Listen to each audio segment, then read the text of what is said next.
Hello guys, and welcome back to another video. Today is the baby's 6-month appointment. So I'm just gonna vlog that, and we're gonna see how much they weigh and all that fun stuff. But then later in this video, I'm also gonna sit down and talk to you guys about them and all the things that they're doing, and they'll also be in the video when I do that. So you guys will get a full update on how they're doing. But right now, we are leaving to go to Joann's because I want to make each of the kids a blanket, just because I want to. Okay, we just stopped at Starbucks. We've actually been in line for how long? Probably 30 minutes. We were in line, and I got the iced caramel macchiato with extra caramel. Braxton got a caramel ribbon crunch, and then we got Remy this vanilla bean frappuccino. But as you can see, she's asleep, so she's gonna have to wait on that. And we also got her this reindeer cake pop. And me and Brax each got a cake pop too. Okay, we just got to the doctor's. We just took the babies out of their car seat so I don't have to carry that in. Sorry, this is an awful angle, but just getting ready to walk in right now. Our appointment's not for another 10 minutes, but might as well go in early. Better than late, huh? The films. What are they called? Films? Forms. I got the forms filled out for the babies, and now we're just waiting to be called back. They're so big. Okay. How big do you think Ledger's gonna be? 20 pounds. Okay, I think he's gonna be 19. And I think she'll be 17 or almost 18. How much do you think she'll be? 16. She'll be 16? You think they're a 4-pound difference? I think there may be a pound difference. So she's 17, he's 18. She's 17 and he's 20. I think maybe a 2-pound difference. So maybe she's 17 and he's 19. I guess we'll see. We'll see who's closest.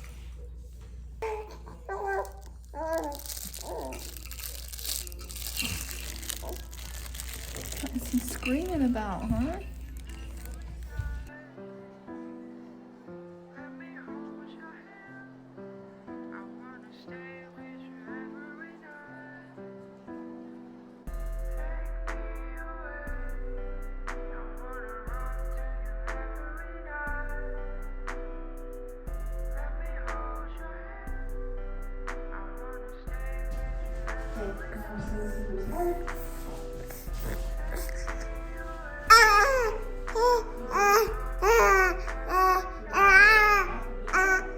Okay.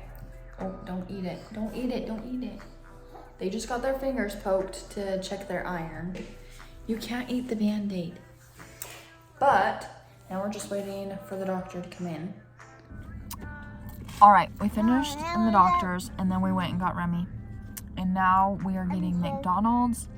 It is 5:55, and it's already getting dark because of the stupid time change. So I don't know if we're gonna go to Joann's tonight or not. So Ledger is 18.7 pounds and 27 inches.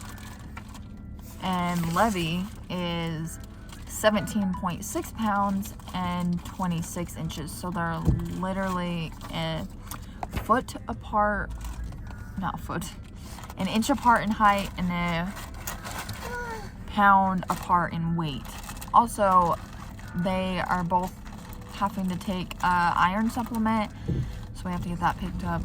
Oh, and also Ledger's blood sugar was a little high because I mentioned it that he was peeing, that he pees a lot. So we checked his blood sugar, but he had just ate right before they checked it, and it was a little high, so we have to check it in 2 hours for every 2 hours after he eats for the next 2 days, and then just sporadically every once in a while, just to check that. So I'm hoping that it was just because he just ate that made it a little high. You did not just like those. Remy just dumped her chips out. But I'll let you guys know if we end up going to Joann's or not. We have to go pick up our car because it was at the mechanic. So it's not even that late, but it just feels late because it's dark. So we'll decide in a while.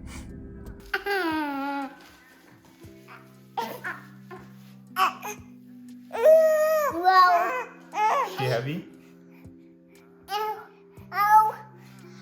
He's like,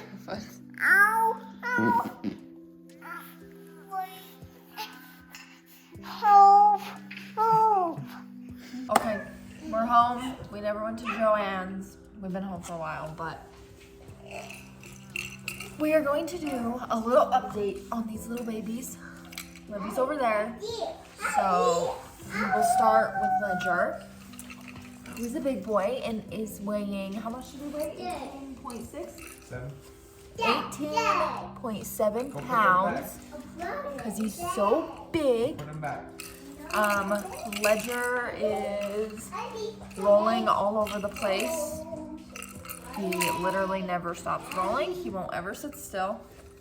And if you can see on his face, all those scratches he has is because he flings his arms up and down so fast, and then he snags his face and cuts it.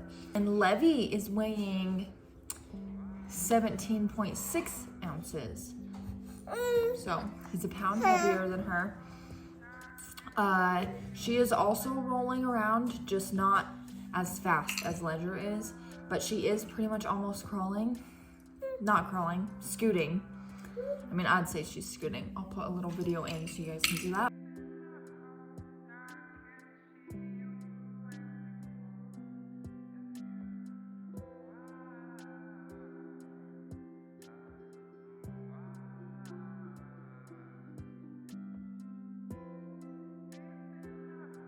But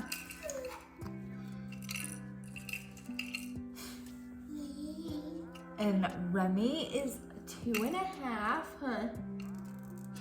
And so I'm trying to potty train. Say it works some days, but not others. Yeah. Yeah. Do you love Bubba and Sissy? Mm-hmm.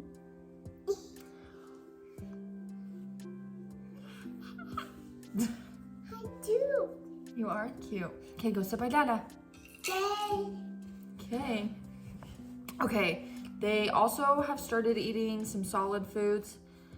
They love sweet potatoes, and they also just like the rice cereal. And I put just a little bit of vanilla in it, so it's not completely bland. They've tried bananas and did not like it very much. And they've also tried carrots, which they didn't like, and an avocado. And they liked that better than the bananas. They played a lot.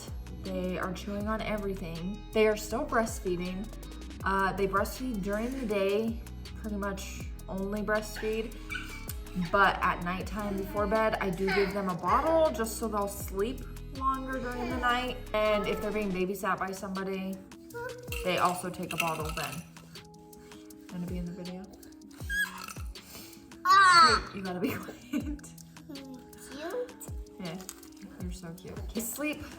They were sleeping really good at night, but now I think since they're going through a growth spurt, they're just wanting to eat a little bit more at night, so that's what we've been going through right now with them trying to eat all night. So I upped their ounces to 6 ounces with their bottle that I feed them at bedtime, and that has helped a lot. Both in size 3 diapers.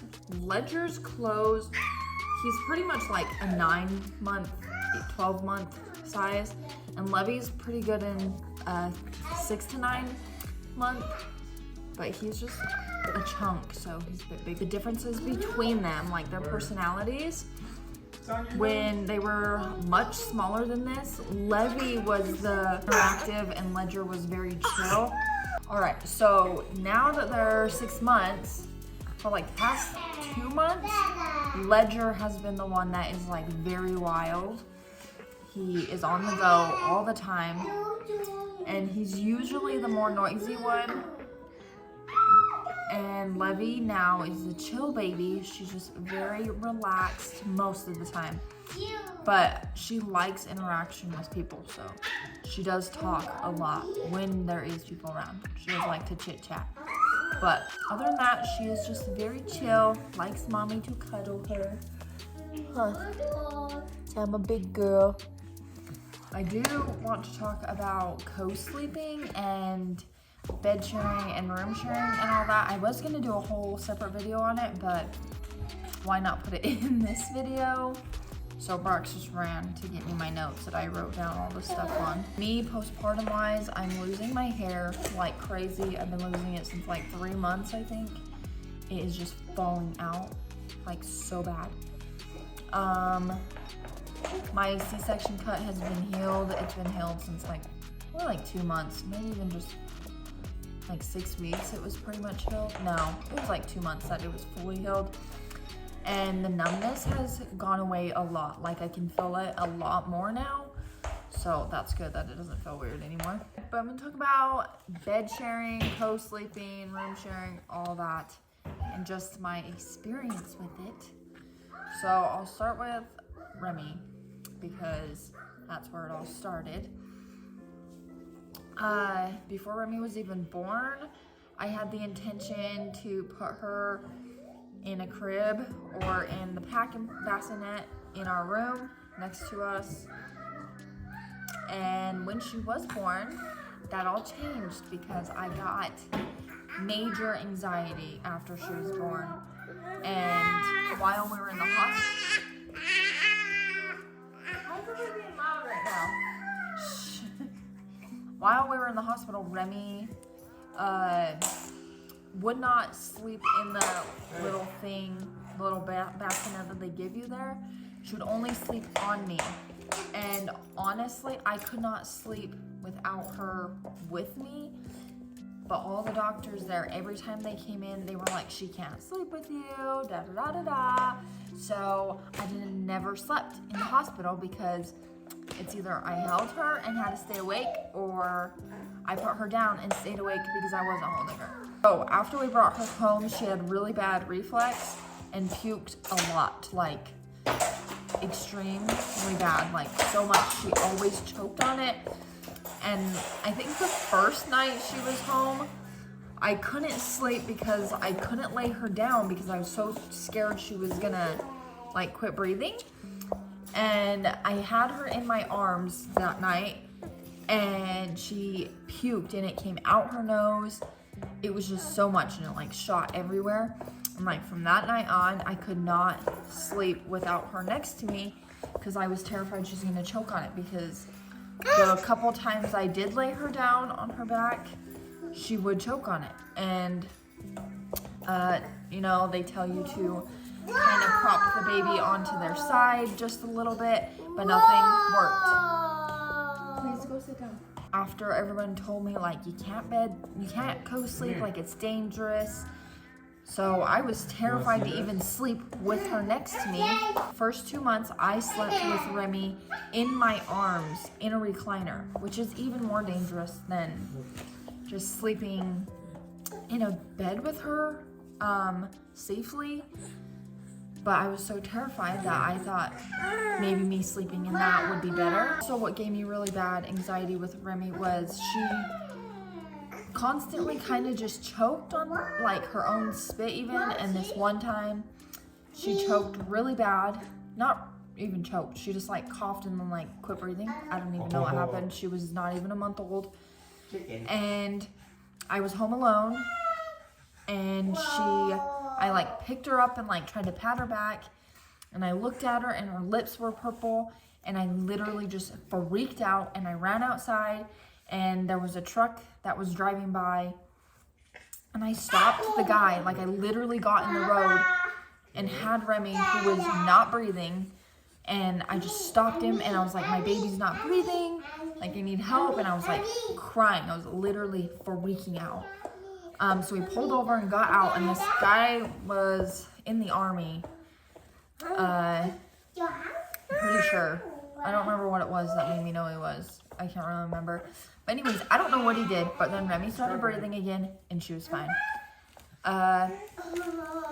So that's where the anxiety came with that, with Remy. And then Remy slept with us all the way until I had the twins, and now she sleeps in a pack and play, and she likes to sleep in her own bed. She'll still sometimes fall asleep in our bed, but I'll put her in the pack and play. Once the twins were born, I was much better with them sleeping, not with me, like in the hospital. And I don't know if it was just because they were my second and third babies. They were just not my first, and I felt like I knew what I was doing this time a little bit more. And also I had the outlet socks with them, like the second they were born. Like I had them before they were born, so that helped me a lot. They were sleeping in their pack and play when we came home. We had them sleeping in their pack and play, and they did really good, and they were sleeping together, and I felt like that helped me, knowing that they were sleeping together, they weren't alone and all that. But then I hurt my back. My back started to hurt about literally pretty much right after they were born. So it just wasn't working for me to be able to get up and down, trying to lift them in and out of the pack and play. And that also was because of my C-section. Like there in the first few weeks, it was too hard to get them out.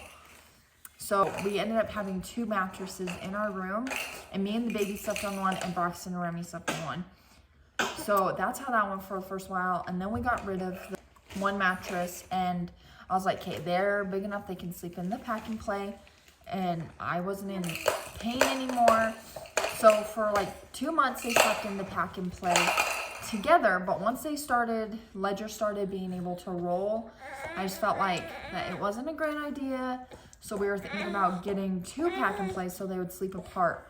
Well, during that time, I hurt my back again and wasn't even able to get up out of bed and physically lift them from the pack and play. So they had to get back into our bed, and they're still in our bed. Honestly, I was sleeping fine when they weren't in our bed, but I just genuinely like to have my kids sleep with me. I feel like it's a bonding thing. So that's just kind of like the background with the babies and why they sleep with me. They're still sleeping with me. And there's a whole lot of stuff going on with my back. I'm not going to get into that, but I'm trying to get help for it. So hopefully they will be into their own beds here soon. Okay, so I'm just going to talk about some pros. There is to co-sleeping, because I feel like nobody talks about co-sleeping because it's so shamed upon. Talk about it with doctors, anybody, people around you, and it is so like, you should not do that. That's not safe, all that other stuff. And honestly, whatever works for you, you do what works for you. Okay, so physical contact actually helps babies to breathe more regular if they're sleeping next to you at night. And they use energy more efficiently, and they grow faster. Studies have showed that babies that sleep with the mom, they experience less stress. 9 times out of 10, a breastfeeding mother is more likely to fall asleep with the baby because our bodies release oxytocin, I think that's how you say it, while breastfeeding, and it makes you and the baby tired. So it's very likely for a mom to fall asleep while breastfeeding. And instead of people telling us like, you can't do this, you can't do that, why are they not teaching us ways to safely do it? Because there is ways to safely co-sleep. And they say that you can't sleep with your babies because it causes SIDS. But then they say that they don't even know what causes SIDS. But there is ways to safely co-sleep. And there's ways that you can lay to where you cannot roll onto your baby. Like you physically cannot roll onto your baby. There is this thing called the Safe Sleep 7. And so I'm going to tell you guys what they are for safe co-sleeping. So no smoking is one, which means no smoking inside the home or outside of the home. Number 2 is sober parents. So you don't go to bed drinking, obviously.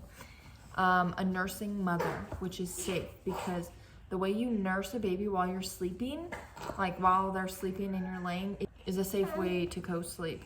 Number 4 is a healthy baby. Obviously, like preemie babies and things like that you don't want, or like babies that have other medical conditions, you don't want to be sleeping with them if you literally can't. Babies should be on their back. Number 6 is no sweat, which means like no heavy blankets, things like that. You don't want the baby to get overly hot. And then also a safe surface, so no pillows, big blankets, more of a firm bed, things like that. But co-sleeping has just worked for me, and Remy's still in our bedroom. Room sharing has worked for me. It causes less stress in babies to know that their parents are right there. I just wish that instead of healthcare providers saying that we should not be co-sleeping, that babies should be in crib or bassinet or whatever, they honestly should be just teaching mothers how to safely co-sleep. Not every baby is the same. And now I'm not saying that moms that put their babies into their own beds and all that is bad, because sometimes I wish that like Remy would have went into her own bed and slept like on her own, but she never did. She always had to be with me. These babies are really good and they'll sleep in the bed, in their own beds. It's just me right now, my back, I just can't get them in and out of the bed. So to all the moms out there, you do what you believe is best for you and your baby. And whether that's co-sleeping or not, or bed sharing or not, or even room sharing, you do whatever is best for you. And that's just my thoughts on it. And that is why I co-sleep and room share with my babies. I hope all that made sense. I feel like I suck at explaining things. So yeah, if you are a new mom, or even if you've had multiple kids and you want to co-sleep, just do research. There are safe ways to do it. And if that's what you want to do, then do it. Don't let anybody make you feel bad about it, because there's risks to everything, but there's also pros to everything. So it really depends on what you decide. Thank you so much for watching this video. Sorry I just rambled the last 5 minutes, but I'm gonna get these babies ready for bed. Thank you guys so much for supporting all my videos I make. It really means a lot. I'm planning on doing Vlogmas, not Vlogmas, like I'm planning to post almost every day, but not every day. I have 24 videos planned out, so I'm hoping to get all those out, and then if there's extras, I will be posting extras. So stay tuned for that. We'll see you guys next time. Bye guys.